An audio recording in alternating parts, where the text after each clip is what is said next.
Embora esteja boa tarde no TP, eu acredito que você deva receber um boa noite, não já? É melhor, né? Será que o exército iraniano é o próximo a entrar no conflito? Ou é bravata? Se for bravata, é bravata feia, hein? É uma bravata sempre muito feia do Irã, Capês. Boa tarde a você, aos nossos queridos comentaristas e também a audiência que acompanha ali de frente nessa sexta-feira. O Irã, mais uma vez, eleva o tom e diz que uma expansão da guerra para além das fronteiras de Gaza e de Israel se tornou inevitável. Ele chama o que o governo de Israel faz dentro da faixa de Gaza de um genocídio e condena todas as ações do chamado governo sionista. Lembrando que os iranianos têm, desde o início da sua fundação da República Islâmica, em 1979, o objetivo de aniquilar o Estado de Israel. Inclusive, o líder supremo iraniano, o Ayatollah Ali Khamenei, sempre quando vai discursar falando algo sobre a política externa, ele termina dizendo morte a Israel, morte à América, em muitas das ocasiões. Então a gente vê que é um Estado que não quer a coexistência e que ao longo desses quase 50 anos de República Islâmica tem sempre feito tudo para minar as relações de Israel com o resto do mundo muçulmano, assim também financiando maciçamente grupos que queiram desestabilizar a região e tenham como alvo também atingir o Estado de Israel. Os exemplos mais comuns, mais conhecidos, são o Hamas dentro da faixa de Gaza, o Hezbollah, que é uma facção aí xiita no sul do Líbano, além, é claro, dos Houthis, esses no Iêmen, guerreando desde o ano de 2014, uma guerra extremamente sangrenta e que tomaram o controle da capital Sanaa. Então a gente vê que eles têm os seus emissários da guerra, mas ao mesmo tempo nunca se colocaram à disposição de entrar numa guerra diretamente, porque sabem que numa situação econômica tão frágil, com a popularidade do governo também lá embaixo, uma guerra poderia apenas danificar a imagem já muito ruim dos ayatollahs e da República Islâmica. Esse tom sempre assusta, porque o Irã é um grande exército também na sua tecnologia de drones, como também no número de soldados, né? Alguns falam quase 1 milhão de soldados, eles têm 2 exércitos por lá. Eu que estive já no Irã, pude aprender um pouco mais de perto como é que funciona essa estrutura militar iraniana, ao mesmo tempo em que nós temos uma possibilidade de armas nucleares terem sido desenvolvidas, essas não testadas, mas havia um forte indício que o enriquecimento de urânio estaria acontecendo. Então, vamos supor que há um protótipo de uma bomba nuclear, o que é sempre uma preocupação para o mundo. Em ações concretas não vimos nenhuma mudança, não vimos de fato qualquer tropa iraniana se deslocando, indo para o Líbano para ficar nas fronteiras com Israel, ou qualquer tipo de drone ou míssil lançado do Irã ou de suas bases para o território de Israel, mas é sempre bom a gente ficar de olho. O Irã ele costuma fazer isso, já fez com os Estados Unidos e outras potências regionais. A única guerra que ele participou de fato como República Islâmica foi contra o Iraque, que foi iniciada por Saddam Hussein, essa no início dos anos nos anos de 1980, uma guerra que durou 8 a 9 anos, mas depois de então apenas falas e sem grandes ações, se a gente for olhar os fatos.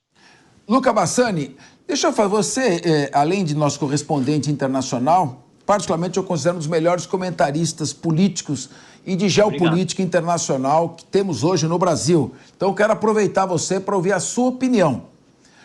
Vamos tentar desenvolver um quadro para você ver se esse quadro é provável ou apenas possível. O Israel intensifica suas ações na faixa de Gaza. O Hezbollah, que está sendo por algum motivo segurado por alguém, restringido por alguém, inicia lançamento de mísseis mais potentes, mais precisos, muito mais perigosos que os do Hamas, em número muito maior. Em razão disso, Israel não só retalha o Hezbollah, produzindo eventos ainda maiores em termos de danos colaterais, mas, como eu vi no Joel Rosenberg dizendo isso, não sei se é parente aqui da Mônica, é um analista internacional, afirmando o seguinte: Israel pode usar como pretexto para atacar as instalações nucleares do Irã, porque o Irã está se aproximando perigosamente do ponto de ter uma arma nuclear, e já vários, Ahmadinejad e outros líderes iranianos disseram que o objetivo é a destruição de Israel. Nesse cenário, é possível, sim, claro, uma guerra regional e o Irã fortalecido por uma proxy Rússia e China ajudando sem envolvimento direto. Você acha esse quadro, nesse momento, ainda distante?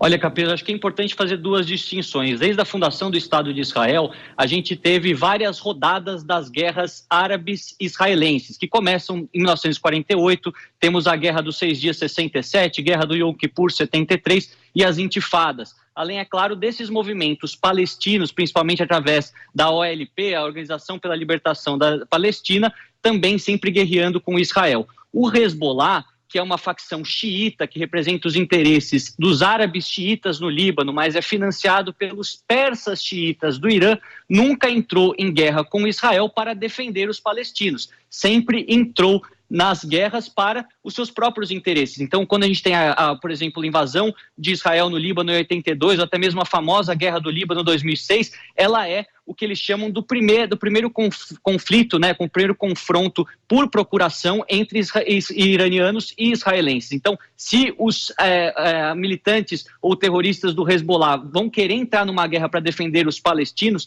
sendo que Israel não está atacando diretamente o Líbano, está apenas respondendo a ataques eventuais do Hezbollah, eu acredito que essa é uma questão importante a se fazer. Mas supondo que haja essa escalada descontrolada e o Hezbollah entre, e aí Israel se vê numa posição que tem que destruir o financiador do Hezbollah e desses outros grupos, que é o Irã. Os Estados Unidos, através de alguns senadores em entrevistas, principalmente senadores republicanos, nós vemos que eles disseram que não teriam problemas de, juntamente com Israel, atacar todas as estruturas nucleares do Irã, destruir de vez essas que são localidades um pouco afastadas dos centros urbanos, e aí não seria uma situação de guerra generalizada, matando um monte de civis, que poderia ter o repúdio da comunidade internacional de maneira generalizada, mas ia fragilizar a República Islâmica e, obviamente, que ia ter a retaliação do Irã e de outros seus aliados, que são, no momento, poucos aliados, mas circunstancialmente pode ter a China, a Rússia, a Síria, entre outros países, se juntando, se os Estados Unidos estiverem, obviamente, porque também são inimigos históricos dos americanos.